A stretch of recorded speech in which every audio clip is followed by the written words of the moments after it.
안녕하세요. 속보TV입니다. 오늘은 이탈리아에서 한국의 방역 모델이 집중 조명되자 부러움과 좌절감을 동시에 느끼는 이탈리아의 반응과 거짓 검사 결과 발표로 아군마저 속이며 아수라장되고 있는 일본에 대한 주제로 다뤄보겠습니다.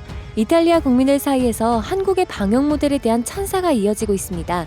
전국적인 봉쇄 없이 확산을 저지한 한국의 방역 성과가 공중파 방송에 이어 SNS에서도 관련 내용이 전파되며 걷잡을 수 없이 고조되는 분위기입니다.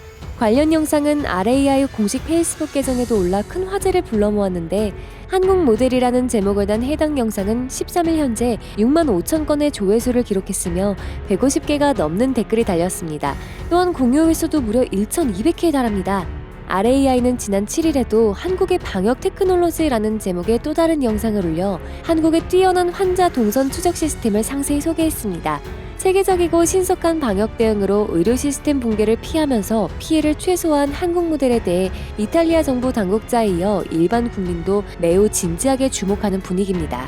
이렇듯 한국의 대응 방식에 대한 관심이 정부, 기관, 시민 할 것 없이 나날이 높아지자 이탈리아 언론이 한국에서 자가 대기자를 효과적으로 관리하기 위한 안심밴드를 도입한다는 소식을 비중 있게 보도했습니다.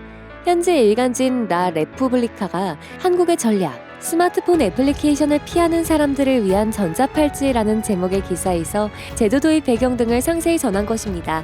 신문은 한국 모델이 전 세계의 극찬을 받고 모방되고 있다며 다만 수준 높은 시민의식을 가진 한국에서도 동선 추적 앱에 일부 허점이 발견되고 있다고 짚었습니다. 확인 판정을 받고 자가 대기된 일부 사람들이 스마트폰을 집에 놔두고 외출하는 일이 종종 발생하면서 그동안 확산을 차단하고자 경주해온 국민적 노력이 물거품이 될 수도 있다는 것입니다. 신문은 이런 사례가 전체 자가 대기자 5만 4천 명 중 160명에 불과하지만 엄격한 관리 정책을 펴온 한국 정부로선 대책을 세우지 않을 수 없는 상황이 됐다고 언급했습니다. 이어 한국의 방역 시스템이 매우 효과적으로 작동해 최근 이틀간 하루 신규 환자 수가 30여 명까지 떨어졌지만 한국 정부는 단 한 명이 상황을 완전히 바꿔놓을 수 있을 만큼 긴장의 끈을 놓지 않고 있다고 전했습니다. 또한 한국 정부가 인권 침해 논란을 우려해 안심밴드 착용 대상을 자가대기 지침 위반자에 한정하는 한편 본인 동의를 받아 적용하기로 했다고 소개하며 법적으로 강제하기보다 시민의 능동적인 협조에 무게를 둔 정책이라고 풀이했습니다. 우리 정부가 도입하려는 안심밴드는 블루투스 기반으로 스마트폰에 설치된 자가대기자 안전보호 앱과 연계해 구동되는 시스템으로 일정 거리를 이탈하거나 밴드를 훼손 절단하면 전담 관리자에게 자동으로 통보되는 방식입니다. 적용 대상은 무단 이탈하거나 확인 전화를 받지 않는 등의 지침을 어긴 사람들에 국한됩니다. 정부는 안심밴드 적용 시험을 이미 마쳤으며 약 2주 이내에 이를 도입한다는 계획인 것으로 알려졌습니다. 이렇게 한치의 틈도 주지 않은 한국의 대응에 이탈리아 네티즌들은 극찬을 보낸 반면 자국의 상황에 대해선 비판적인 반응을 보였습니다. 댓글에는 한국은 대응에서 베테랑이다, 방역의 표본이다, 이탈리아는 한국보다 한참 뒤처졌다, 한국의 경의를 표한다 등의 찬사가 꼬리에 꼬리를 물었습니다. 이탈리아 정부를 향해선 한국 모델의 우수성이 알려진 지 이미 한 달이 지났다.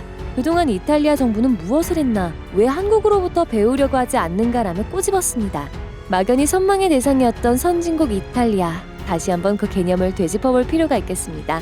다음은 거짓 검사 결과 발표로 알 수 있는 일본의 현실 관련 내용입니다. 일본 아이치현이 엉터리로 진행한 검사 결과를 그대로 발표한 것으로 드러나 논란을 일으키고 있습니다. 이 모습으로 현재 일본의 상황과 대응 방식이 어떠한지 알 수 있는데요. 교도통신과 NHK 보도에 따르면 10일 밤 감염자로 전날 발표했던 28명 중 24명이 실제로는 음성이었다면서 잘못된 발표에 대해 사과하는 기자회견을 열었습니다. 상황인즉 검사를 맡은 아이치현 위생연구소는 관내의 한 보건소로부터 검사를 의뢰한 모든 검체가 양성으로 나온 것이 이상하다는 지적을 받고 재검사에 나섰다고 합니다. 결국 재검사 결과 양성으로 분류됐던 28명 중 24명이 음성으로 나타났습니다. 아이치현은 유전자 증폭 검사의 전처리 단계에서 양성 환자 검체 일부가 음성 대상자의 검체에 비산에 섞인 것으로 보인다고 밝혔습니다. 그러나 어떤 경위로 검체가 섞이게 됐는지에 대해선 명확하게 설명하지 않았습니다. 잘못된 검사 결과로 6명은 입원까지 했고 그중 80대 남성 1명은 2시간가량 다른 양성 환자가 있던 병실에 머물렀던 것으로 밝혀졌습니다.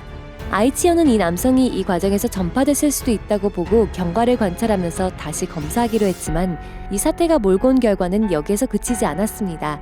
아이치현 건강의무부장은 12일 밤 나고야시에서 연 기자회견에서 검사를 받은 분과 현민 여러분께 깊이 사과한다고 머리를 숙였고, 아이치현의 엉터리 발표로 각 지자체 집계 내용에 근거해 전체 환자 현황을 보도하는 일본 언론 매체들은 그간의 환자 수를 정정하는 등 한바탕 소동을 벌이기도 했습니다. 통제 가능하다는 일본의 자신감은 아베가 꾸고 있는 엉터리 꿈속 상황인 것 같습니다. 이상 속보TV였습니다. 감사합니다. 구독과 좋아요, 알람 설정은 저에게 큰 힘이 됩니다.